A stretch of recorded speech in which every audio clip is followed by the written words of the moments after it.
Il était initialement prévu que Lynn Nguyen présente les enseignements de la thèse qu'elle a réalisée sur la qualité perçue de la e-logistique lors d'un achat en ligne. Mais malheureusement, Lynn ne pourra pas être présente aujourd'hui.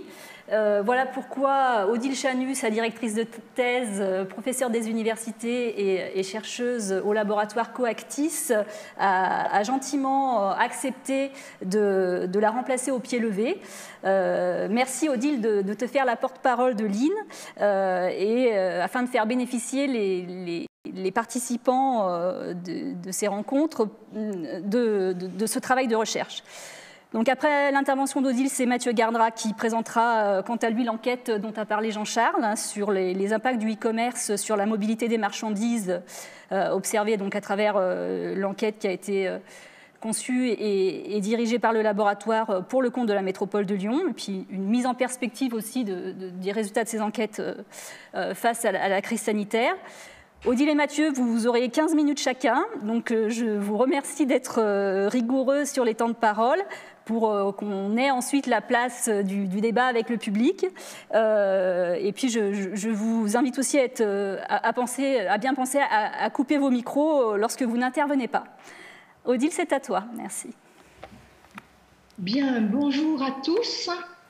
Je vais commencer par remercier l'équipe du LAET, donc Mathieu, Florence et l'ensemble de l'équipe pour cette invitation à présenter les travaux, comme il a été dit, de l'une de mes doctorantes, Lynn Nguyen, qui a soutenu sa thèse en octobre dernier. Alors moi-même, je suis professeure en sciences de gestion, et donc c'est une approche plutôt managériale qui m'anime.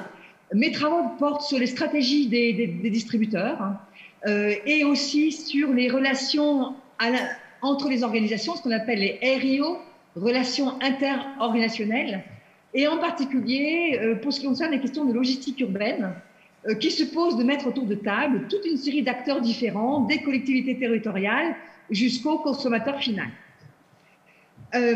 J'encadre d'ailleurs une thèse avec des personnes du LAET, qui est une thèse centrée sur la logistique urbaine. C'est la thèse de Ibrahim Sadavogo, qui travaille sur les innovations en logistique urbaine, comme les livraisons en horaire décalé ou les zones à faible émission. Voilà, donc voilà pour ma présentation. Je vais maintenant me centrer sur le travail qui a été soutenu par Lynn Nguyen, et je m'excuse par avance auprès de l'ensemble des interlocuteurs pour les imprécisions que je pourrais avoir lors de cette présentation, puisque j'ai bien sûr encadré, donc je connais bien le travail de Lynn, mais ce n'est quand même pas moi qui ai rédigé cette thèse. Alors, je vais essayer de partager mon écran. Vous me dites quand ça fonctionne. Et de le mettre on a dit qu'il faut que je les mette en... Voilà, là on voit ton écran, il faut juste que tu passes en mode diaporama. Voilà. Parfait. Là, vous devez le voir en entier, je pense. Oui, il est un petit peu coupé. Alors, il aurait fallu que je puisse... C'est peut-être au niveau de la technique, là. On avait dit que je couperais ma vidéo. Comment je fais pour couper ma vidéo? Peut-être, si tu enlèves le chat, peut-être qu'on va récupérer un peu de place. Alors, le chat... Non, là, c'est bon, parfait. Bouge plus. Voilà. J'ai arrêté la vidéo. Est-ce que pour vous, c'est lisible? C'est parfait pour nous. Excellent. Bien. Alors, donc le titre de cette thèse, c'est la mesure de la qualité de services logistiques dans un contexte de e-commerce B2C, donc ça veut dire business to consommateur. Très concrètement, il s'agit des achats en ligne faits par les consommateurs sur un site marchand. Et donc, l'idée, c'est de mesurer la perception par le consommateur de la qualité du service logistique et de voir l'impact de cette qualité de service logistique perçue sur la satisfaction du consommateur d'une part et surtout son intention de racheter, c'est-à-dire de revenir sur le site marchand pour acheter un produit. Le plan sera très classique, contexte problématique de recherche, un petit peu de théorie, la méthode, mais je serai assez courte. On insistera plus sur les résultats et les apports, et enfin les limites et les perspectives de cette recherche. Alors le premier point, et les chiffres que vous avez sous les yeux sont déjà un peu obsolètes, puisqu'ils datent de 2019, et donc ils datent d'avant la pandémie. Et vous le savez tous, la pandémie que nous avons connue depuis un an a considérablement accéléré une tendance qui était déjà là, à savoir une expansion très forte du e-commerce, avec des achats en ligne qui se multiplient et donc avec une accélération qui a été opérée très récemment. Et donc, par rapport à ce contexte, il y a un certain nombre de risques qui sont à prendre en considération et le risque porte en particulier sur le service logistique, qu'on va appeler dans le cadre de ce travail les aspects e-logistiques. Donc, e-logistique, ça renvoie à la logistique qui est dans le cadre d'un achat e-commerce, c'est-à-dire d'un achat fait en ligne. Et donc, effectivement, ce service logistique est un point crucial du risque pour un marchand qui met à disposition sur un site Internet un service donc de commande par Internet. Et donc, ce service logistique, il regroupe deux choses. Il regroupe d'une part la préparation de la commande, une fois que vous avez commandé votre produit, la préparation de la commande, et d'autre part la livraison de cet achat en ligne, que cette livraison soit prévue à domicile ou bien que cette livraison soit prévue dans un point relais ou dans un magasin, par exemple. Et donc, on sait que les consommateurs sont de plus en plus exigeants par rapport à ce service e-logistique. En effet, quelques chiffres qui nous ont été donnés, par exemple, par l'IFOP, précisent que 64% des consonautes, donc ceux qui achètent par Internet s'appellent des consonautes, déclarent rencontrer encore souvent des problèmes de livraison lorsqu'ils ont acheté en ligne. Et 55% des clients qui ont vécu une mauvaise expérience affirment qu'ils ne repasseront plus commande sur le site qui a créé cette non-satisfaction.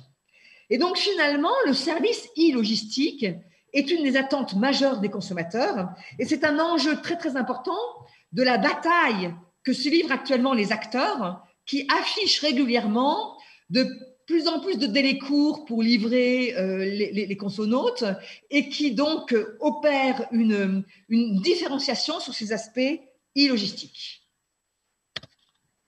Alors, par rapport à ce contexte, la question qui a été posée, c'est quels sont les facteurs de cette qualité de service e-logistique perçue par les consommateurs lorsqu'ils font un achat en ligne et en quoi la qualité de service e-logistique perçue a un impact d'une part sur la satisfaction du consommateur et d'autre part, et j'ai envie de dire surtout, sur son intention de revenir sur le site Internet pour acheter. Alors, pour répondre à cette question, je vais tout mettre en même temps. Voilà. Pour répondre à cette question, bien sûr, une revue littérature a été menée et cette revue littérature a montré que finalement, cette question de la qualité du service logistique dans le cadre du e-commerce a surtout été observée pour l'amont de la supply chain. Vous avez sous les yeux la supply chain avec les fournisseurs qui vont livrer à des fabricants ou des industriels, qui vont livrer à des distributeurs ou des commerçants, lesquels commerçants vont proposer l'achat par Internet et livrer le consommateur final. Dans cette chaîne logistique, ce qui a été observé en termes de qualité de service logistique, c'était surtout l'amont de la supply chain avec un prisme organisationnel. Et très concrètement, des indicateurs objectifs de mesure de la qualité de service ont été mis en place, tels que les taux de service, les taux de rupture, les délais qu'un prestataire de service logistique met pour livrer, mesurer en jours ou mesurer en heures, les kilomètres, les coûts associés, etc., etc. Et donc, finalement, le focus, c'est le contrôle de la prestation logistique en amont de la chaîne. En revanche, quand on regarde l'aval de la chaîne, il y a relativement peu de travaux qui ont focalisé sur la perception par le consommateur final de ce service e-logistique. Donc, on appelle ça l'école américaine parce qu'effectivement, les quelques travaux qui existent dans ce sens sont plutôt le fait d'auteurs et de chercheurs américains. Et donc, vous l'avez compris, le travail de Lynn s'est opéré sur cette deuxième séquence, à savoir le focus sur la perception par le consommateur final, par celui qui a commandé par Internet, à la fois la préparation de commande et la vérification de la commande à l'arrivée, et donc tous les aspects qui sont les aspects aval de la supply chain. Alors, beaucoup de travaux auparavant se sont intéressés pour beaucoup de travaux qui s'intéressent au consommateur final, se sont focalisés sur ce qu'on appelle l'achat ex ante, c'est-à-dire les aspects des sites e-marchands avant la passation de commande et jusqu'à la passation de commande, et ne sont pas tellement intéressés à la suite, c'est-à-dire la livraison. En effet, beaucoup de travaux se sont intéressés à l'ergonomie d'un site marchand. Est-ce qu'il est facile de naviguer sur le site marchand? Est-ce qu'il y a une sécurité pour le paiement? Est-ce qu'il y a une protection des données personnelles? Et donc, avec le RGPD, ce sont des sujets qui ont beaucoup mobilisé les chercheurs. Et donc, beaucoup de travaux ont opéré sur la qualité du service du e-commerçant avant la passation de la commande. Et peu de travaux, je l'ai dit, se sont intéressés à la suite. Et donc, c'est bien l'objet de cette thèse de créer une échelle de mesure de la perception du consommateur de la qualité de service e-logistique. Et donc, quels sont les déterminants, quelles sont les dimensions qui permettent de percevoir une bonne qualité de service e-logistique? Alors voilà, vous avez à gauche de l'écran l'échelle de mesure qui a été construite, alors à partir d'un certain nombre d'entretiens qualitatifs qui ont été menés. Et finalement, 6 dimensions ont été repérées qui permettent d'expliquer un niveau global de qualité de service e-logistique. Alors, quels sont ces éléments? Je précise que ces éléments n'avaient pas été véritablement détaillés dans les littératures jusqu'alors, hein, ou en tout cas, ils ont été largement affinés par Lin dans sa recherche.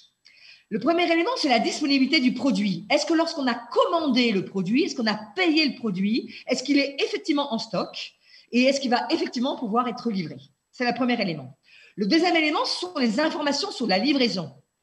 Le troisième élément, c'est la fiabilité des délais que l'on doit distinguer de la rapidité de la livraison. Et ça, c'est un élément clé de cette thèse, parce que dans les travaux anglo-saxons, jusqu'à présent, il y avait une dimension qui était notée sous le vocable timeliness, c'est-à-dire le rapport au temps, qui ne distinguait pas les deux aspects de la rapidité de la livraison et de la fiabilité des délais. Alors, la rapidité de la livraison, c'est le nombre de jours ou le nombre d'heures, parce que maintenant la bataille peut être en nombre d'heures, entre le moment où j'ai commandé et le moment où je vais recevoir la marchandise. La fiabilité des délais se définit par est-ce que le e-marchand va respecter le délai annoncé? S'il a annoncé 3 jours, est-ce qu'il est capable de livrer en 3 jours? Et donc, on doit distinguer la rapidité de la livraison et la fiabilité des délais annoncés. Enfin, le quatrième aspect, c'est la conformité. Est-ce que j'ai bien reçu le bon produit? Est-ce qu'il est arrivé en bonne forme? Et est-ce qu'il est dans la bonne quantité? Et enfin, il y a un dernier élément qui sont tous les aspects de retour ou d'échange, au cas où il y ait un changement d'avis du consommateur, par exemple, ou au cas où il y ait un souci sur la qualité du produit reçu. Et donc, ces différents éléments sont effectivement constituent la perception de la qualité de service e-logistique. Alors, je n'ai pas beaucoup détaillé l'information sur la livraison. Cet élément est de plus en plus important, on le verra tout à l'heure, à savoir maintenant les offreurs ont mis en place des systèmes d'information en temps réel qui va vous informer que la préparation de commande a eu lieu, que le produit est en route, que le produit est en entrepôt tout près de chez vous, que le produit est arrivé dans le point relais, etc., etc. Et donc, cette information sur la livraison est devenue de plus en plus importante pour la perception de la qualité e-logistique. Donc, les deux questions qui ont été posées par rapport à cette échelle de mesure, c'est comment la qualité de service et logistique est perçue du point de vue des consommateurs, donc quels sont les ingrédients que je viens d'énoncer, et puis surtout, est-ce qu'il y a une hiérarchie, et quelle est cette hiérarchie entre les 6 éléments qui permettent de déterminer la perception de la qualité de service et logistique.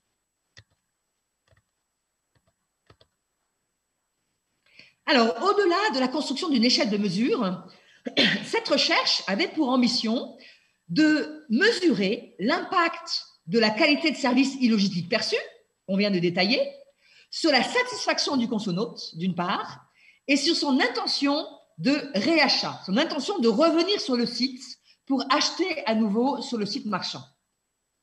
On a également pris en compte dans le modèle l'idée de prix de livraison perçue, puisque l'on sait qu'on doit évaluer la qualité prix du service. Et puis, il y a un truc qui est au milieu, qui s'appelle les attentes ajustées. L'idée des attentes ajustées, c'est qu'effectivement, l'expérience qu'on a pu avoir sur un site marchand, et même... je ne sais pas si on a retrouvé Odile. Odile, est-ce que tu es là?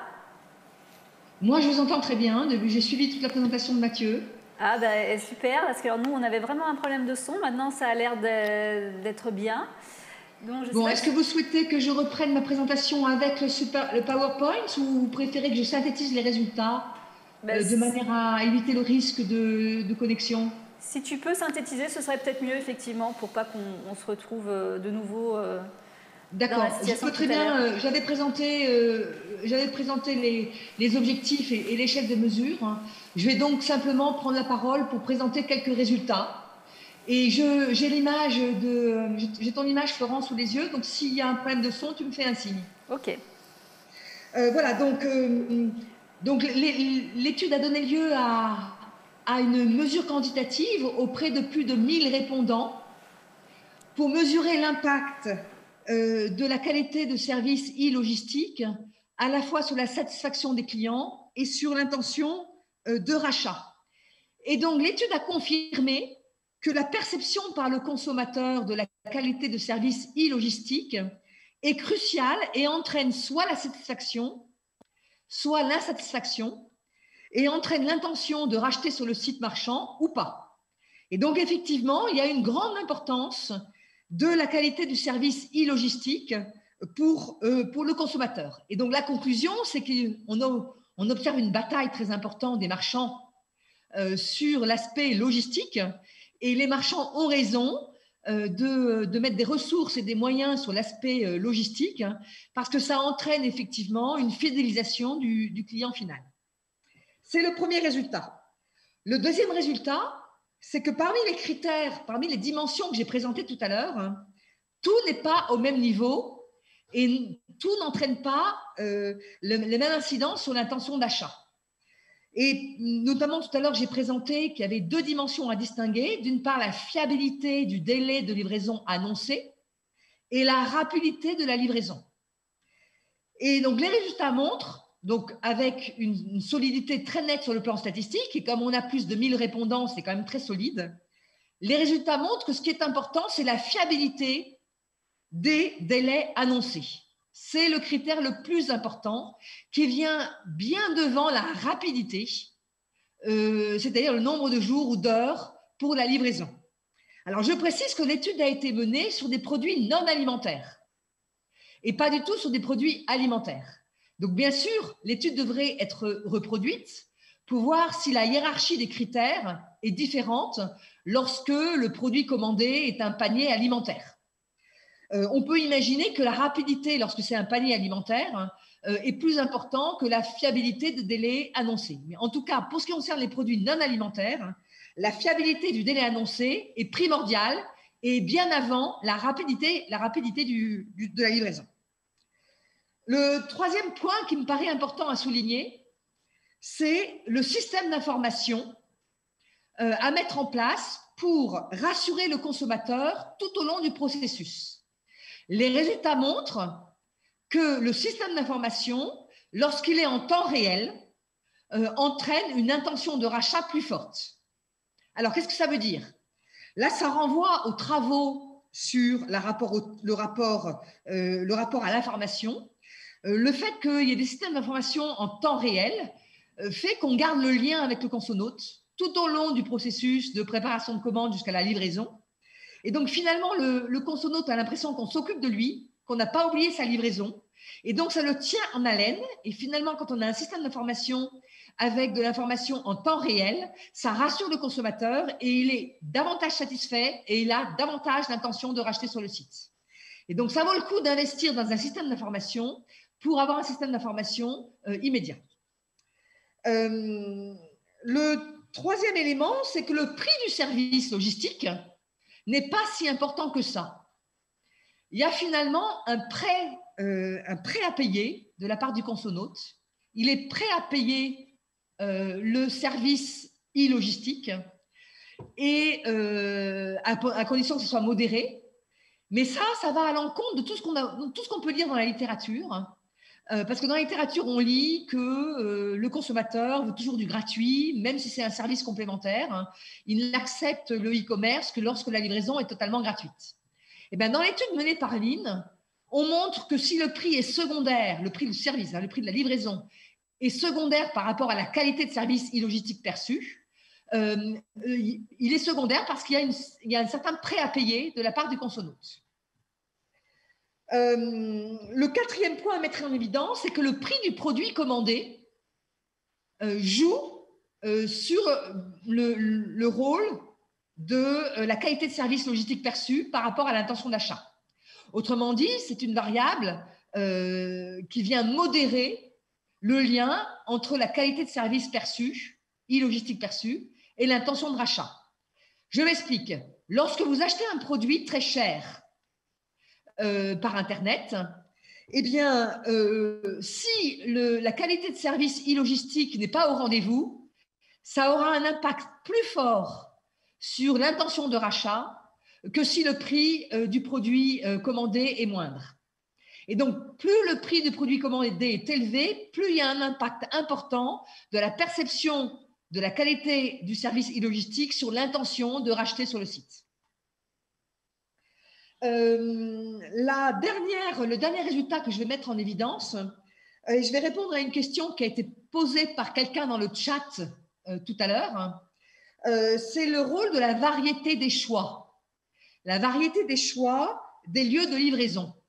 Quelqu'un a posé la question, certains sites marchands ne proposent que la livraison à domicile, d'autres proposent une variété de choix comme le point relais ou le magasin du marchand. Et donc, dans l'échelle de mesure qui a été construite par Lean, cette dimension n'était pas présente, donc on n'a pas pu mesurer l'impact de la variété du choix de livraison sur l'intention de rachat. En revanche, l'étude qualitative qui a été menée pour construire l'échelle de mesure a montré qu'en effet, les consonautes, les consommateurs souhaitent avoir une variété de livraison. Et le commentaire qu'on peut faire par rapport à ça renvoie au concept que j'ai déjà présenté tout à l'heure, qu'on appelle les attentes ajustées.